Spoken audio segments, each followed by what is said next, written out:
From the Library of Congress in Washington, D.C.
This is a battlefront. A battlefront like no other in the long history of mankind's wars. This is an air front.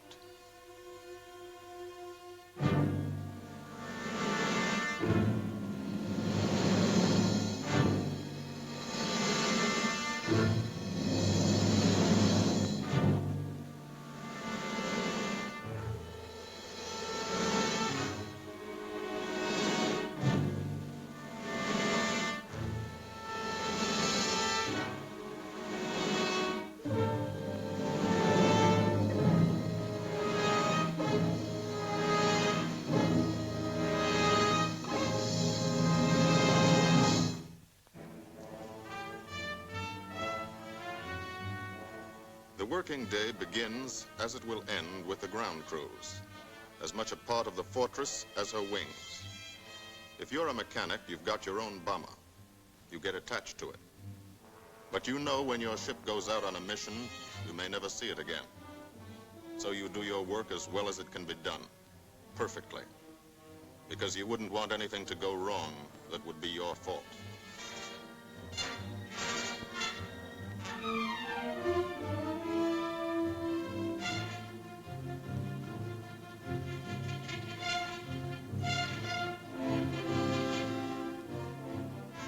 Today, the bombs will be taken from these bomb dumps somewhere in England and delivered to specific points in Wilhelmshaven, Germany.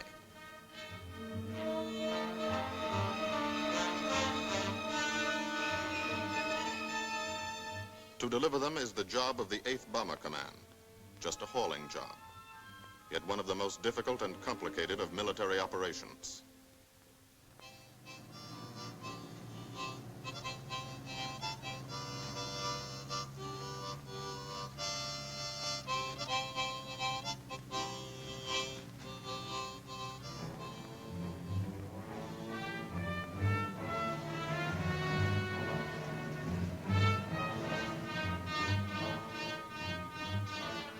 General-purpose demolition bombs, impact velocity as high as 750 miles an hour, pierce 5 inches of armor plate, destroy a factory. Briefing at 0800.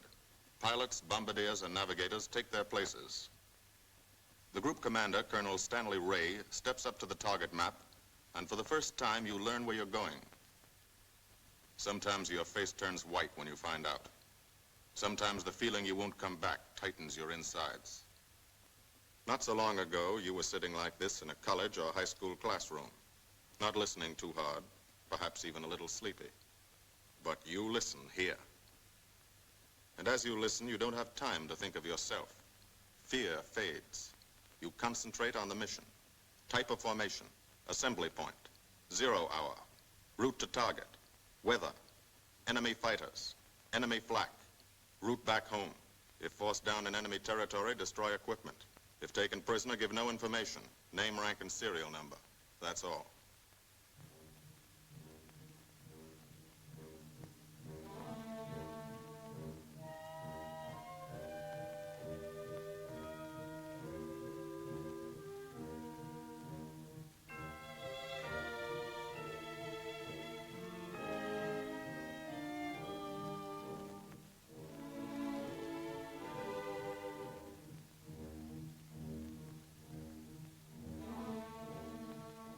These are the passengers with one-way tickets.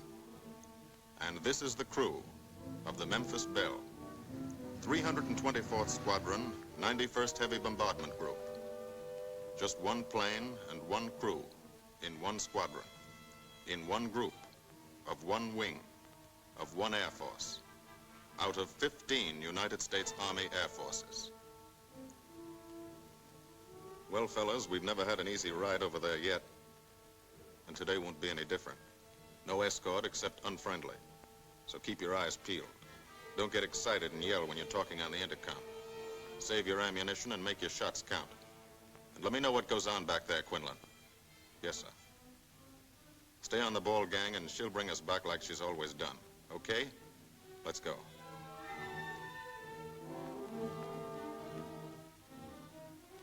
They have completed 24 missions in this, the toughest theater of air war, the big league of sky fighting. Their experience is priceless. And so, if the Memphis Belle comes back this afternoon, they will be sent to bring the vital lessons they have learned to thousands of air crew men in training at home. Home is America.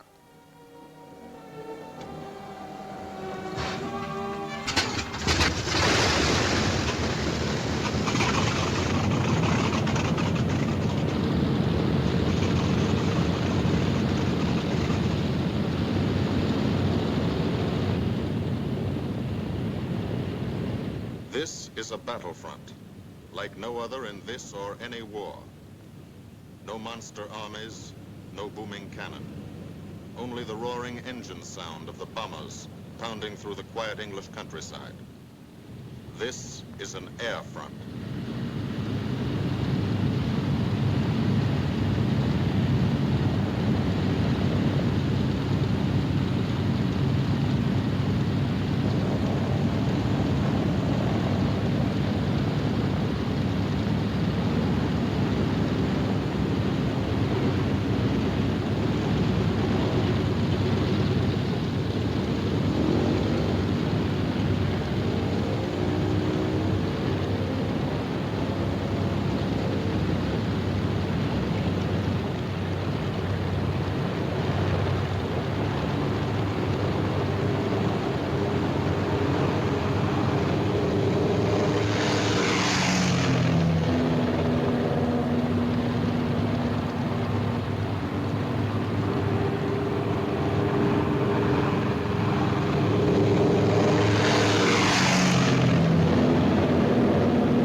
Of the Memphis Belle leave the soil of England for the 25th time. The friendly soil of England, with its ordered farms and rural hamlets, its country estates surrounded by formal gardens and well-kept parks. The England these Americans knew only from the classics they had to read in school. The England of the towns and cities, whose people have defended their island's freedom for over 1,000 years. But today, their countryside has changed. Today, their island has been converted into a gigantic bomber field, a super aircraft carrier anchored off the shores of Fortress Europe, with hangars and machine shops, with hundreds of dispersal points, perimeter tracks, and concrete runways. This is England in its 5th year of war. And this is the new battlefront, the air front, from which we seek out the enemy. Not his infantry or his artillery, not his panzer divisions, but the greater menace, the industrial heart of his nation, the foundation on which the Nazi Empire and its armies stand, the power behind the German lust for conquest. The steel mills and refineries, shipyards and submarine pens, factories and munitions plants, pinpoints on the map of Europe which mean rubber, guns, ball bearings, shells, engines, planes, tanks, targets. Targets to be destroyed. And these are the destroyers, each with a belly full of bombs, and 10 men like the crew of the Memphis Belle. Pilot Captain Robert Morgan, industrial engineer from Asheville, North Carolina. He's flown this ship across the Atlantic. The other pilot, Captain Jim Verinis, business administration student at the University of Connecticut. Radio operator and gunner, Sergeant Bob Hansen, construction worker from Spokane, Washington. Navigator, Captain Chuck Layton, chemistry student at Ohio Wesleyan. Engineer and top turret gunner, Sergeant Harold Locke, from Green Bay, Wisconsin. Used to be a stevedore. Besides keeping the Belle in order, he covers the sky above. Tail gunner, Sergeant John Quinlan of Yonkers, New York. Clerked for a carpet company, but he quit December 8th, 1941. Ball turret gunner, Sergeant Cecil Scott. Pressman for a rubber company in Rahway, New Jersey. Pilot to crew, 10,000, put on oxygen. They're climbing higher now, 300 feet a minute. The strain on the planes and on the men is mounting. The rest of the crew, Bombardier Captain Vincent Evans, operated a fleet of trucks in Fort Worth, Texas. Waist gunners, on the right, Sergeant Bill Winchell, chemist for a paint company in Chicago. And on the left, Sergeant Tony Nastal, used to repair washing machines in Detroit when he was a kid. Now he's 19 and has 2 Nazi fighters, confirmed.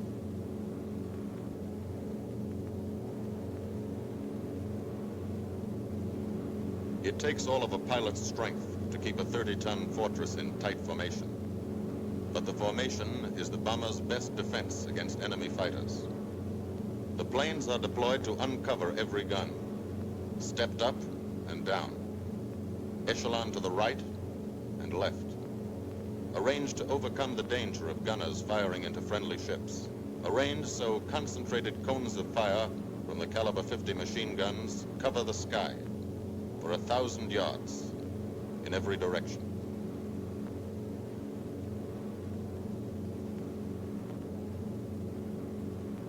The friendly coast of England slips by below. It doesn't look like much now, but in a few hours when you come back, if you come back, this will be the most beautiful view in the world. Higher and higher, climbing to reach your best operational altitude, 25,000 feet. 5 miles straight up. So high you can't be seen from the ground with a naked eye. So high that after 1 minute without oxygen, you lose consciousness. After 20 minutes, you're dead.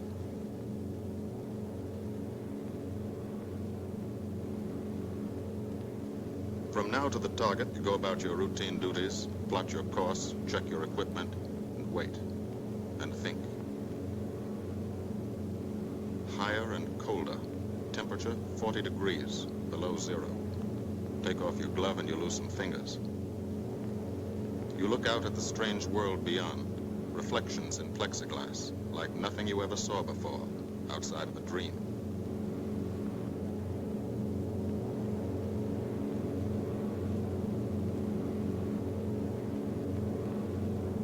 Higher and higher into the lifeless stratosphere, until the exhaust of the engines mixing with the cold, thin air condenses and streams the heavens with vapor trails.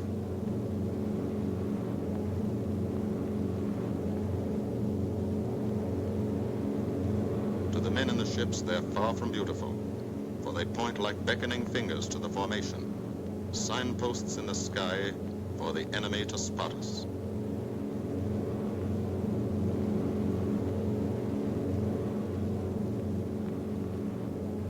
For these bombers to accomplish their mission, a plan is needed. Carefully worked out, timed to the minute. The job is to bomb Wilhelmshaven effectively and economically. The enemy is strong, skillful, determined to stop us. Here are his defenses. Airdromes, well dispersed. Each plane indicates a staffel or squadron of fighters. Heavy anti-aircraft, highly trained and accurate, all along the coast and defending his vital installations. Radar to warn him of our coming. Here is our plan to divide his defenses and weaken his opposition. At 13:30 hours, shortly after takeoff, 6 groups of planes will be heading toward the enemy coast from 6 directions. The Blue Force, 100 B-24 Liberator 4-engine bombers. The White Force, 300 B-17 Flying Fortresses. The Green Force, 300 B-17s with an escort of 6 squadrons of P-47 Thunderbolts. A force of B-26 Marauders, twin-engine medium bombers with 6 squadrons of RAF Spitfires escorting. Almost 1,000 planes and over 8,000 men in the air. The enemy alerts all his airdromes. But which is our main force? What are our targets? Where should the Nazi controllers send their fighters? It's our job to make them guess, and guess wrong. A half hour later, at 1400 hours, the Blue Force will be heading east across the North Sea, with the White Force following. These enemy fighters are tied down, waiting to meet them, and will not be able to attack the Green Force. These fighters must come up to attack the Green Force, and thus will be no threat to the Blue and White Forces. The B-26s and Spitfires will bomb and strafe a key rail junction, diverting these 6 Staffeln and preventing the enemy from concentrating too many fighters on the Green Force, which is scheduled to bomb an aircraft factory at Hanover. At 14:30 hours, the Blue Force will threaten this entire coastal area of northwestern Germany. Which target will it be? Flensburg? The Kiel Canal? Or will it turn suddenly and bomb Hamburg, Wegesack, or Emden? Actually, it carries no bombs at all. It's a decoy and keeps the fighters from the northern area busy while the White Force, the main effort, heads for the submarine pens of Wilhelmshaven. At 1500 hours, while the White Force is over its target, only a fraction of the available German fighter strength of the area can intercept it. Because of the Blue Force diversion and the simultaneous bombing of Hanover by the Green Force. This is the plan of battle for today, drawn up by the Combined Operations Planning Committee and approved by the Commanding General. The White Force, lead group, low squadron. We've crossed the invisible line of enemy radar. The Hun is expecting us.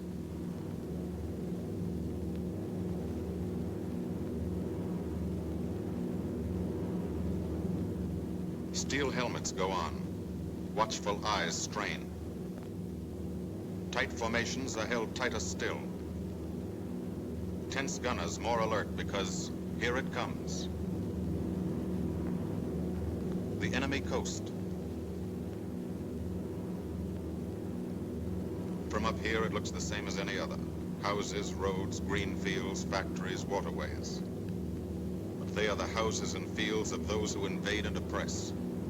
They are the factories and roads of the people who twice in one generation have flooded the world with suffering. Suffering in such quantity as the history of the human race has never known. Brought torment and anguish into countless American homes. Gold stars and telegrams from the War Department.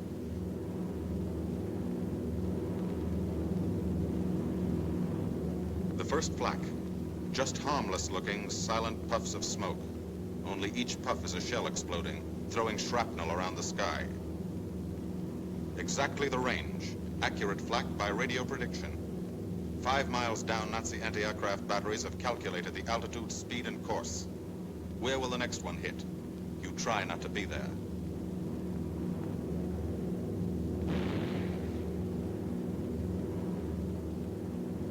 The docks and submarine pens of Wilhelmshaven. Approach to the target starts. No smoke screen can protect it.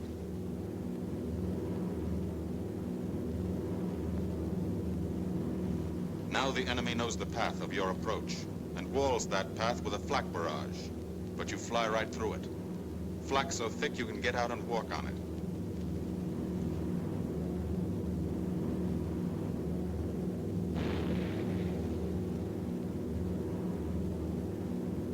Morgan changes course every 15 seconds. Evasive action to confuse the flak batteries. Bomb sights set for correct altitude and speed. Bomb bay doors open. The bombing run begins. Pilot to Bombardier. Okay, Vin, you've got it. Now Evans flies the Memphis Belle, controlling it through the bomb site. And now we are most vulnerable. Committed to our bombing run, we can't dodge flak or fighters. Here's the first.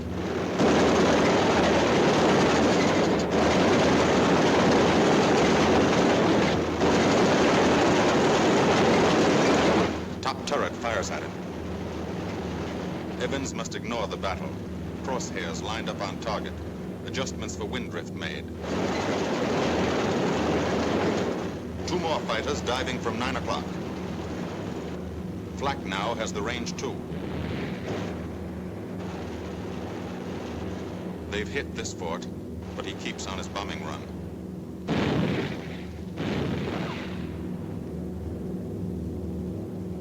As lead bombardier, Evans's aim must be good. Every other ship in the group will drop its bombs when he drops his. Now one pointer on the bomb site moves toward another stationary pointer. The instant they touch, bombs will release.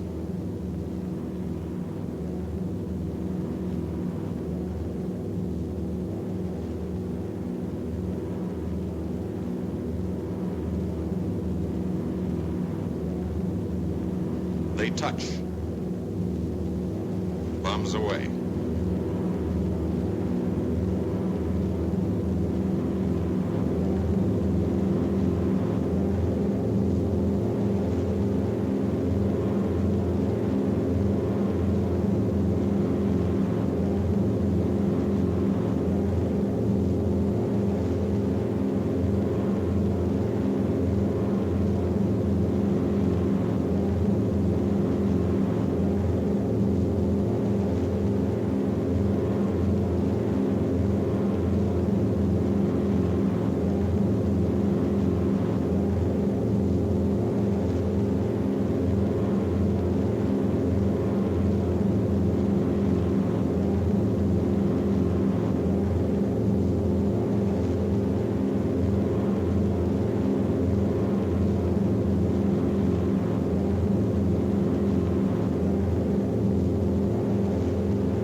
The first half of the mission is over, the easy half.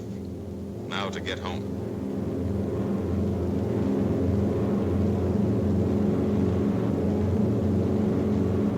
The flak stops. That means fighters out there somewhere.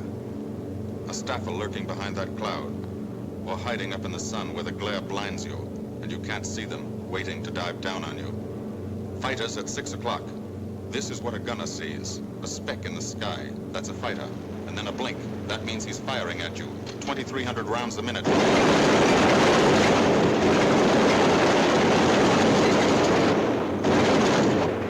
In a running battle, one of the most important instruments is the interphone. There's 4 of them. 1 o'clock high. They're coming around. Watch them. 2 fighters, 6 o'clock up, coming in. Dire now, Chief. B-17 in trouble out at 2 o'clock, watching. Got an engine on fire.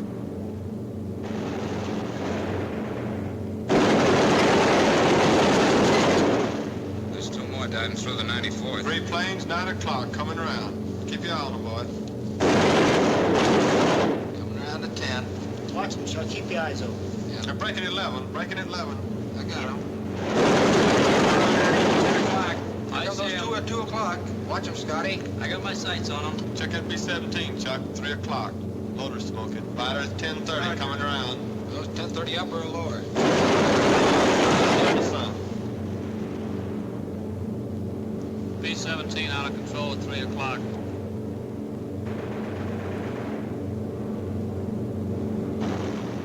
you guys get out of that plane. Bail out. There's one. He come out of the bomb bay. Yeah, I see him. There's a tail gunner coming out. Watch out for fighters. Keep your eye on him, Bill. See any parachutes, Quinlan? 2 parachutes open, Flag Chief. at 9 o'clock.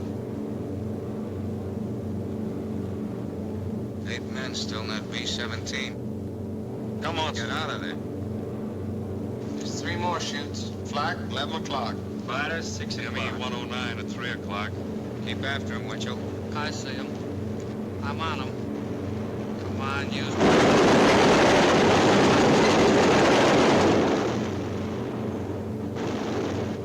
I got him. Quinlan, confirm that fighter. He got him, Chief. Look, he's bailing out.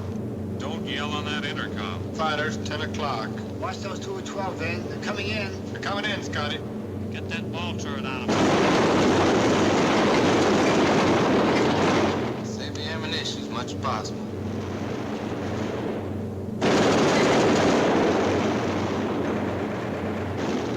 Watch that fighter coming in at 3 o'clock. He's coming in a half roll. Pull her up, Chief. Pull her up. Hurry.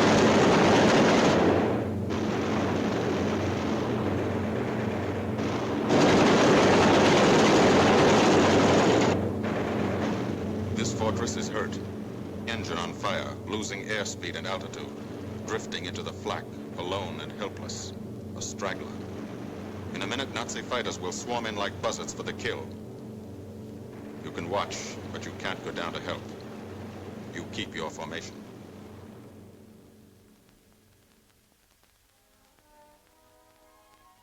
Here, too, the mission is being flown. None the less real for being in the minds and hearts of these men behind. Ask anybody who's been to a field in England, or anywhere else our bombers are based, and he'll tell you that there's drama here, too. Waiting to see who's coming back. To watch them, you might not realize how tense these ground crews are. But they are tense, and plenty worried.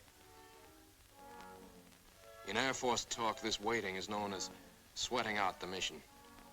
These men know the flight plan. Their watches told them when the bombers were running into enemy flak, when they were over the target, when they left the enemy coast. And now their watches tell them the bombers should be nearing the field. Every ear strains for the first sound of the engines. And then somebody hears them. And somebody sees the first faint specks in the distant sky.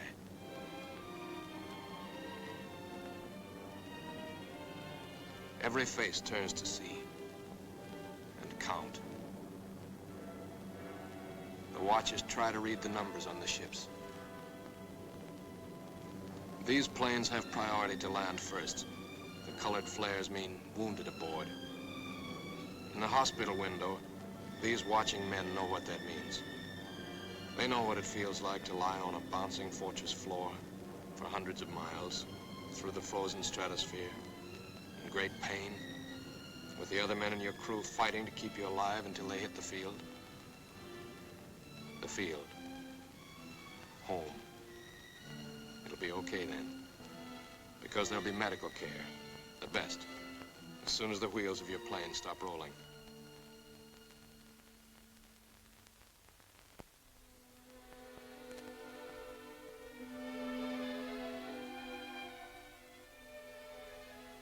Head wound. Concussion. 20-millimeter cannon shell exploded in his radio compartment. Shock.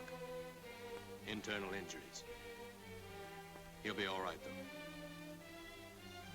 Flak burst scattered flying shrapnel. He's full of steel splinters. This pilot's leg is not a pretty sight. Neither are the docks at Wilhelmshaven. These men will all get the Purple Heart. And this man, too, posthumously.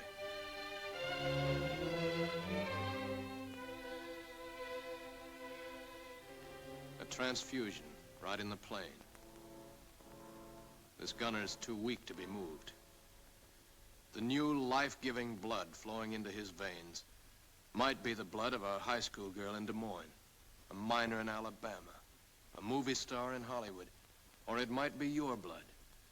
Whosever it is, thanks. 36 planes left this field this morning. Now 6 more arrived. That makes 20 home. And this one's 21. More wounded aboard.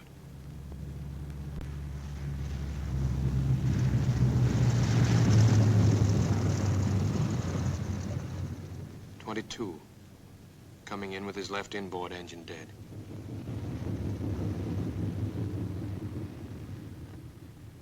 "23, with a feathered prop on his left outboard engine. 24, Southern Comfort, with a chunk of tail gone. 25, they flew home on their luck. 26, not a scratch. The control tower learns that 2 more landed at a British field to the south. 1 a crash landing, crew safe. That makes 28. 29, a rough landing, but her pilot's badly hurt. It's a wonder he brought her back at all. 29 planes back, so far. 29 out of 36. Our losses were heavy, but the enemy's were far heavier. We destroyed a German aircraft factory, a rail junction, submarine pens, docks and harbor installations. That's specific, known damage. But who can tell the number of German torpedoes that will not be fired, the number of our convoys that will get through now, the soldiers and seamen's lives that will be saved, or the battles that will be won instead of lost because of what these bombers and airmen did today.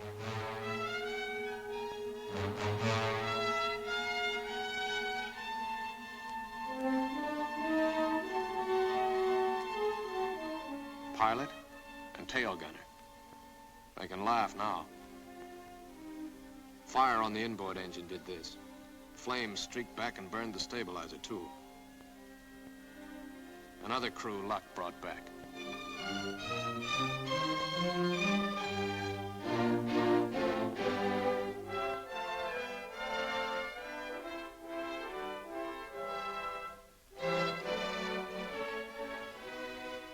Here's old Bill.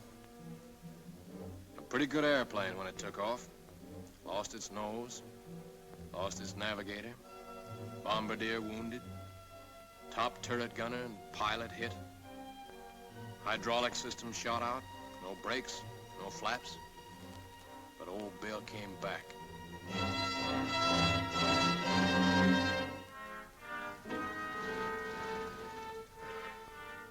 Now, among the returned crew members, talk flows like a river, talking out every detail of the mission. These are the faces of combat, faces of Americans who have watched their comrades die, faces that can never forget the enemy, and they're in no mood to have their picture taken.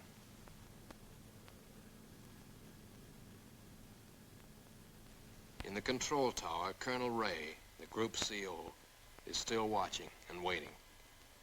And then he spots the last flight. 3 more planes. And one of them is the ship everyone has been pulling for. The Memphis Belle. The last few miles of this trip have been a joyride. The strain is over. They can leave their guns now.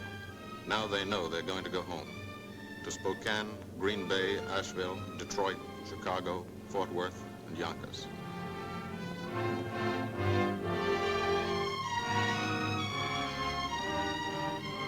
The Belle comes in for her landing. But first Morgan buzzes the field, cuts the grass with the giant fortress. It's against the rules, but this is a special occasion.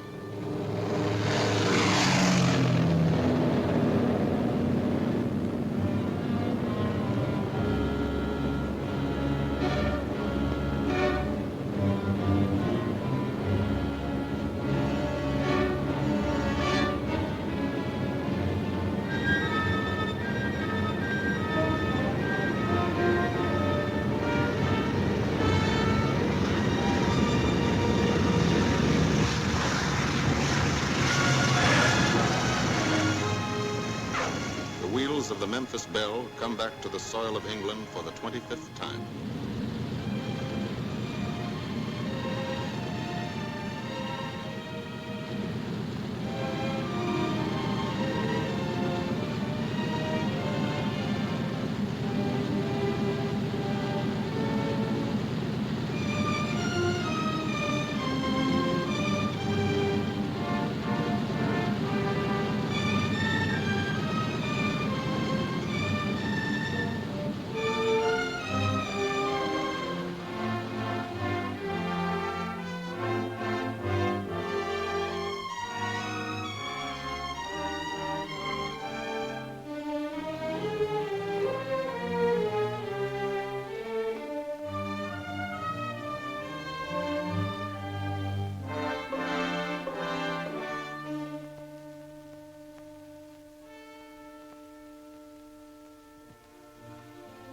This is a day they will never forget.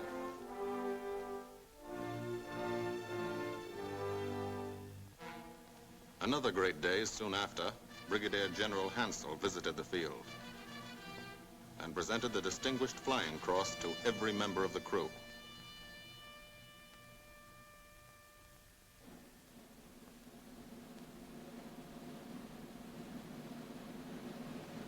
And then there was another day.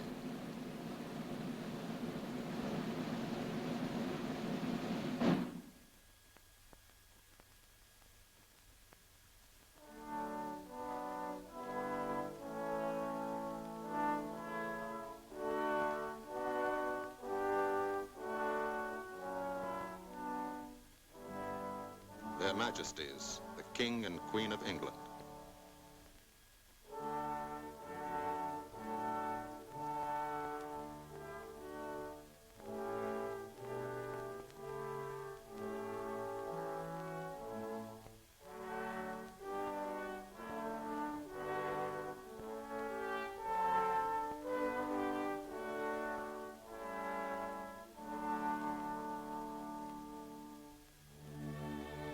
Johnny Quinlan never thought anything like this would happen to him when he left Yonkers.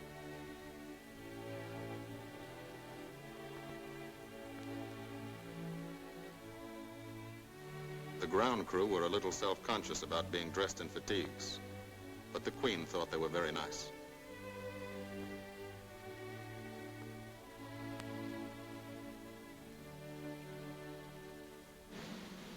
Finally, two more visitors came. General Acre, commanding the 8th Air Force, and General Devers, U.S. commander of the European Theater. The Bell crew received them in flying clothes, as General Acre read the order for what he called their 26th and most important mission. Return to America to train new crews and to tell the people what we're doing here. To thank them for their help and support and tell them to keep it up so we can keep it up. So we can bomb the enemy again and again and again until he has had enough. And then we can all come home.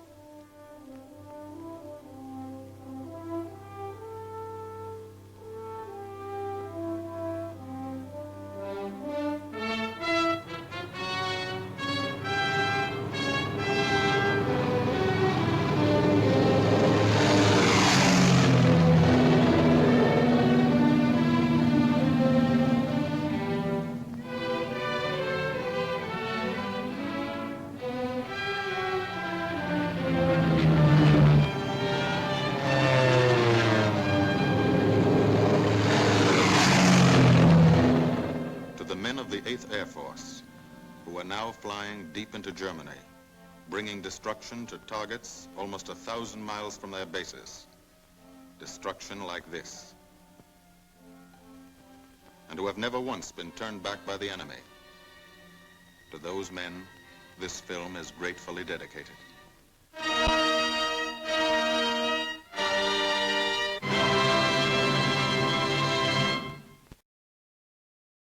This has been a presentation of the Library of Congress. Visit us at loc.gov.